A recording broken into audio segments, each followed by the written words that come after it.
छोटे सी गांव पिपलिया में चांदनी रात थी और सभ्य घरों में गहरी नींद छाई हुई थी। हर तरफ शांति और ठंडी हवा का एहसास हो रहा था। लेकिन इसी रात गांव के सिवान में एक पुरानी बावड़ी के पास अजीब अजीब आवाजें आने लगी। लोगों का कहना था कि इन आवाजों के पीछे एक रहस्यमयी चुड़ैल थी। गांव के निवासी बहुत डरे हुए थे क्योंकि कई लोगों को सपनों में एक वही औरत दिखाई देने लगी थी जो सफेद साड़ी में धीरे धीरे हंसती हुई पास आती थी। माँ, मुझे कल रात सपना आया था। कोई औरत मेरे कमरे के पास घूम रही थी और मुझे देख रही थी। उसकी आंखें चमक रही थी। मैं डर गया था। दीपक, सुबह मैंने भी देखा कि दरवाजे पर कुछ अजीब निशान थे। लगता है कुछ अनहोनी होने वाली है। दीपक और उसकी मां सुमन के साथ साथ गांव के लोग भी रात में नींद आने से डरने लगे थे। हर कोई यही सोच रहा था कि आखिर वो औरत कौन है। रात होते ही पिताजी कहते हैं कि बेटा, खिड़की बंद कर लो, कहीं वह चुड़ैल अंदर ना आ जाए। माँ कहती है, अरे छोड़ो ना, चुड़ैल भी डरती होगी इन सर्दियों के मौसम में। ठंड में घूंघट निकालकर घूमना बहुत मुश्किल है। पर चुड़ैल की बातें मजाक नहीं थीं। गांव के कई लोगों ने अपने सपनों में एक जैसी डरावनी औरत देखी थी जिसका चेहरा कभी पूरी तरह से नजर नहीं आता था। विशाल, तुमने भी कोई सपना देखा क्या? या फिर तुम्हारा सामना असली में हुआ है उस औरत से? मैंने भी देखा है भाई।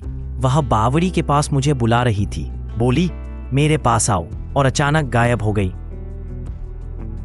उसी रात दीपक और विशाल ने तय किया कि वे दोनों चुड़ैल की सच्चाई जानने के लिए बावड़ी के पास जाएंगे।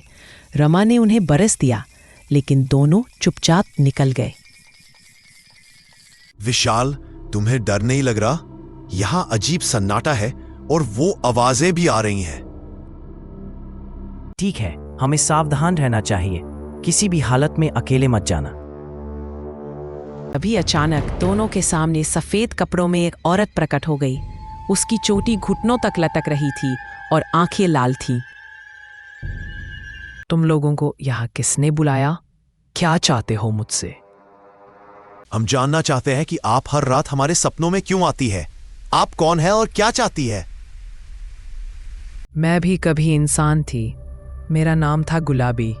मेरे साथ बहुत बड़ा अन्याय हुआ था। उसी दुख के कारण मैं यहाँ भटक रही हूँ। क्या हम आपकी मदद कर सकते हैं? आपका दुख कैसे दूर हो सकता है?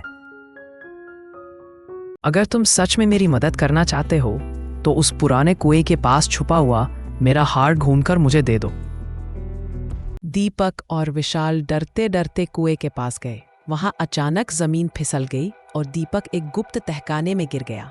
यही था पहला सस्पेंस।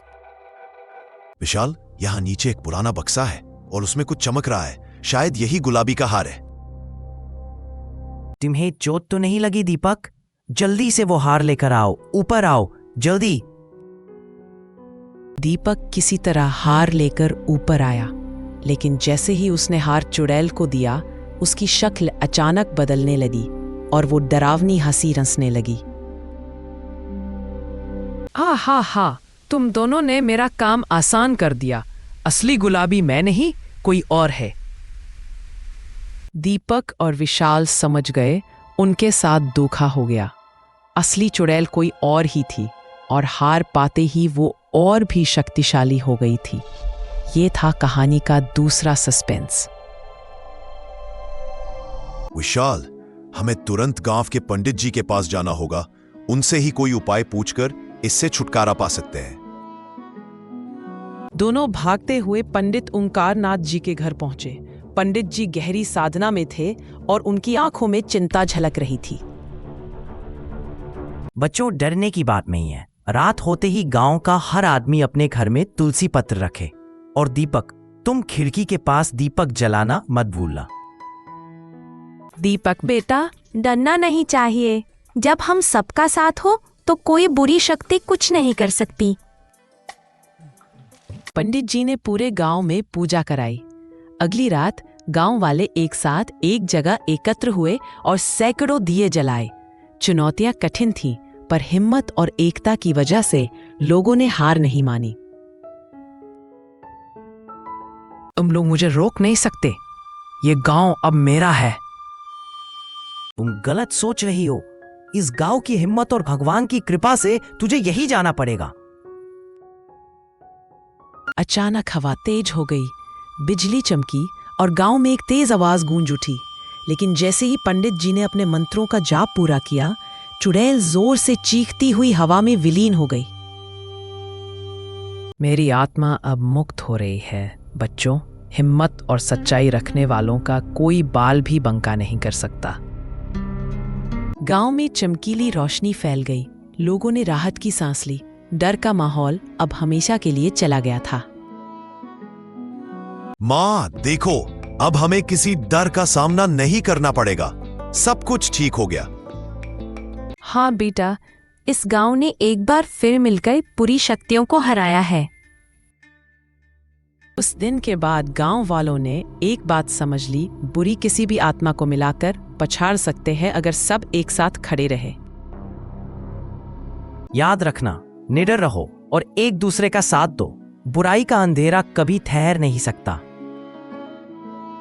इस तरह दीपक, विशाल और बाकी गांव वालों की हिम्मत से गांव दोबारा खुशियों से भर गया और डर की छाया हमेशा के लिए मिट गई।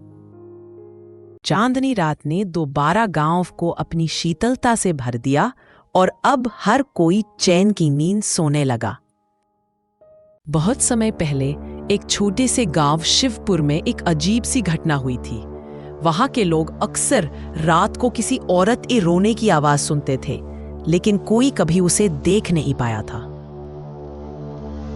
कहा जाता था कि वह रोने की आवाज गांव के पुराने पीपल के पेड़ से आती थी और डर के मारे लोग वहां रात के समय कभी नहीं जाते थे। रामू, क्या तुमने भी वो रोने की आवाज सुनी है रात में? मुझे तो बड़ी अजीब सी लगती है।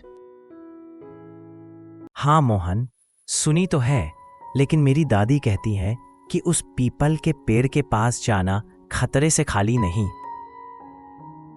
एक दिन मोहन और रामू ने हिम्मत की और रात को उस पेड़ के पास जाकर देखने का फैसला किया। दोनों अपने अपने टॉर्च लेकर पीपल के पेड़ की ओर बढ़ गए।